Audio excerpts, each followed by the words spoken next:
Namaste. Another beautiful chapter of Swami Anand Arun's book, Lone Seeker, Many Masters. It is chapter 29 now.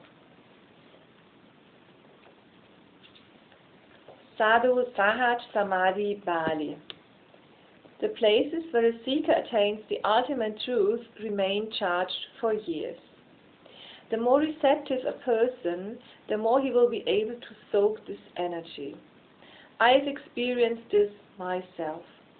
Whenever I visit the meditation room of Paramhansa Yogananda at 4 Garapada Road, Kolkata, the place where he attained enlightenment, or when I am in Bodh Gaya under the Bodhi tree where Buddha attained enlightenment, I feel the same blissful wave of energy.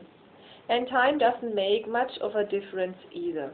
When one is sitting under the mulberry tree of the Bhavartal garden of Jabalpur, where Osho was enlightened, one can feel the same meditative energy as one feels under the Bodhi tree. Simply visiting those places can fill one with inexplicable joy and serenity. The Himalayas, the ancient Buddha field of Amarkantak in central India, has been charged for years. Amarkantak lies in the area between the Vindhya and Satpura hills and is at an altitude of over 1,000 meters. It is covered with dense forests and has many waterfalls and lakes. The place is also famous for various species of medicinal herbs that grow around the area. It is slightly cold on winter mornings, but otherwise the weather is pleasant throughout the year. Amarkantak has a special attraction for me because Shivapuri Baba, one of the most beautiful masters of our time, had attained enlightenment here.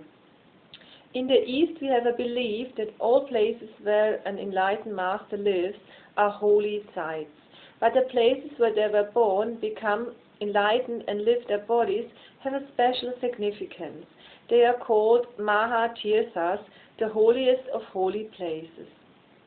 Before I reached Amarkantak, I had often wondered what must have inspired Shivapuri Baba to choose it over the Himalayas or the banks of the Ganga, which are more popular destinations for spiritual seekers. However, after visiting Amarkantak several times, the obvious truth dawned on me. Unlike the Himalayas, Amarkantak has very pleasant weather all year around, which makes it easier for meditators to remain immersed in their meditation for longer periods of time. The forests of Amarkantak are full of various kinds of edible roots, tubers, and medicinal herbs. Brahmani, a herb that grows in abundance around the area, is considered the best tonic for the brain. Regular consumption of this herb has been proven to sharpen memory and relieve anxiety and other mental illnesses. Amarkantak is an ancient Buddha field. Adi Shankaracharya had been initiated by his master Sri Govind Appa in the 8th century in Amarkantak and meditated in the same place until he attained liberation. Along with him, ancient mystics such as Rishi Markandeya, Brigu, Durvasa, and Kapil, and more recent ones such as Shivapuri Baba and Balfani Baba meditated here. Kabir and Nanak had meditated in the area and met each other at Amarkantak. Even today, many yogis are meditating in the dense forest of Amarkantak. From among the yogis I met there, I would like to share a story of one of such yogis who intrigued me. Swami Shailendra Saraswati had completed his master's in quantum physics and went on to gain another degree, this time in management from the Indian Institute of Management, Ahmedabad. He had already worked as a CEO of a reputed Indian business house. When he reached the peak of his career, he was haunted by a sense of emptiness and meaninglessness. He looked deeply into his life and realized that the places where he sought contentment could never contain him. When the realization crystallized, one fine day he just left everything and set out on a pilgrimage. He eventually reached a place called Tapoban, which is 14,600 feet above sea levels in the Himalayas. Incidentally, while he was in the Himalayas, he met Maharshi Mahesh Yogi, who had already achieved fame in the West. They grew close to each other, and Mahesh Yogi took him on a world tour in his private jet to develop the management division of Maharishi University. He then worked as a dean and department head in Maharishi universities in Nairobi, Oslo, and America. But he was not happy in the West and asked Mahesh Yogi if he could go back to the Himalayas to continue his meditation. Mahesh Yogi told him that the best place to continue his meditation would be Amarkantak and advised him to go there instead. He had not even heard about that place. When he finally reached Amarkantak, Shailendra Swami met Baba Kalyandasi Maharaj, who gave him a comfortable room at Kalyan Seva Ashram to continue his meditation. After meditating in the comforts of the ashram, he spoke with his master. Mahesh Yogi was not happy with the comfort Shailendra was enjoying. Mahesh Yogi told him that meditation was not possible in comfort and by being in the company of others. He instructed Shailendra to continue his meditation in seclusion in a cave in the dense forest of Amarkantak. Following his master's instruction, he bade farewell to Baba Kalyandashi. He carried 2 blankets, 2 sets of ochre clothes, and a bag of flour and left for the forest. He tied one of his blankets to the trees, then made a small canopy and spread the other blanket on the floor. Since he did not have any cooking utensils, he used to knead the dough on his dhoti and roast it on the fire. Years later, a manager of the Birla company, who had worked as Shailendra's subordinate many years ago, came to the same forest to survey for a mine. He was disheartened to see Shailendra Swami in such a state. He asked Shailendra to move to a windowless storehouse nearby, which had been constructed by the Birla company to store gunpowder. I met him in the same storehouse. I had not expected to find such an accomplished person surrounded by secluded forest, leading the quiet life of an ascetic. Although he was not dependent on anyone or any modern amenities and totally surrendered to existence, he had the countenance and confidence of an emperor. In our very first meeting, we became good friends, and an interesting conversation took place, an excerpt of which I would like to share with you here. Question: don't you feel like meeting someone or talking with someone as you stay here alone? Answer: sometimes I have to go to the bazaar to get supplies. It's a different story if I get to meet seekers like you. Otherwise, I find it torturous to be in a crowd. There is bliss in solitude. Question: how are your needs met here? Answer: for years I have survived on chapatis that I make with my hands. When I am about to run out of wheat flour, someone brings it to me. When my clothes get tattered, someone brings me clothes. I have totally surrendered to God, so it is His responsibility to fulfill my needs. I have seen this kind of divine help in my own life and the lives of many other seekers. Question: before you became a renunciate, you had been an academic scholar. Don't you feel like reading the newspaper and listening to the radio to find out what is happening in the world?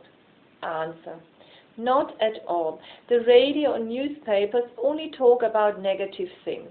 I don't enjoy indulging in that sort of news anymore. If there is something that I really need to know, then a seeker like you will somehow come here and let me know about it. Question: you must read a lot in this silent atmosphere. What kind of books do you read? Answer: until quite recently I used to read a lot of books. I mostly read spiritual literature. I also read Osho, which was a blissful experience in itself. I really appreciate him. But soon I realized that bookish knowledge is also just a mental addiction, and at a certain point in a seeker's life, knowledge gathered from the outside becomes a burden. Even if it looks helpful in the beginning, it is actually a hindrance to self-realization. When I realized this, I distributed all my books. I haven't read anything for years and have no desire to read anymore. This was difficult for me to imagine because reading books is the ultimate pleasure for me. Question: why don't you give discourses and teach other seekers? Answer: it is written in my birth chart that I will attain self-realization in 2017. Before that, I have decided to devote all my time to meditation. If I start teaching now, my meditation will weaken. Question. How do you spend your days? Answer. I sleep around 5 hours. I wake up at 3 in the morning and start my meditation. After finishing the ablutions, I cook for myself. This takes me around 3 hours. The rest of time I spend in meditation. Even the 3 hours feels like a waste of time. I feel it would have been better if I could spend those hours in meditation as well. Question. What type of meditation do you practice? Answer. I practice Siddhi Yoga, the yoga of going beyond the grip of gravitation and hopping. Question. Do you also levitate or just hop? Answer. I only hop. Levitation requires a deeper state of meditation, and it is easier to levitate in groups of meditators. Just hopping and being released from the grip of gravitation for a brief period of time in itself is very blissful. Question. Do you practice Siddhi Yoga all day? Answer. Yes. I do this whenever I get the opportunity. I gaze deeply into his eyes. It lacked the confidence of God realization. Neither did he claim to have attained it. Maybe he was waiting for 2017. It saddened me to see how without proper guidance, even those people who have made a great sacrifice on the spiritual path are disillusioned by something as insignificant as cities. In the natural course of meditation, a meditator will attain many supernatural powers, but these are merely distractions on the path and not the goal. They don't have any spiritual value. I wanted to say this to Shailendra Saraswati, but out of courtesy I kept my words to myself and respectfully bade him farewell. My own master constantly warned me against displaying any cities. He reminded me again and again that the cities, after all, belong to the realm of mind and only strengthen our bondage with the world rather than liberating us. As I walked through the dense forest of Amarkantak, I kept remembering a beautiful line by Kabir, Sadho Sahaj Samadhi Bhali. O seekers, take the easy path to liberation. Yes, I also had the wonderful fortune to travel with Arun and many of his followers to Amarkantak, and it is really a beautiful sight. It is very clean. There are only very little people living there, and many temples, like Hindu temples, and also one big giant temple was being constructed in Amarkantak when I was visiting there. I think it was in the beginning of 2012. And I really loved it there because it was very clean and there was really a forest and you were just alone, like nowhere else in India. You were simply alone in nature. It was wonderful. So you should go there. It's really a beautiful, beautiful place. Sending you love and light, wishing you the best. Bye-bye. Namaste.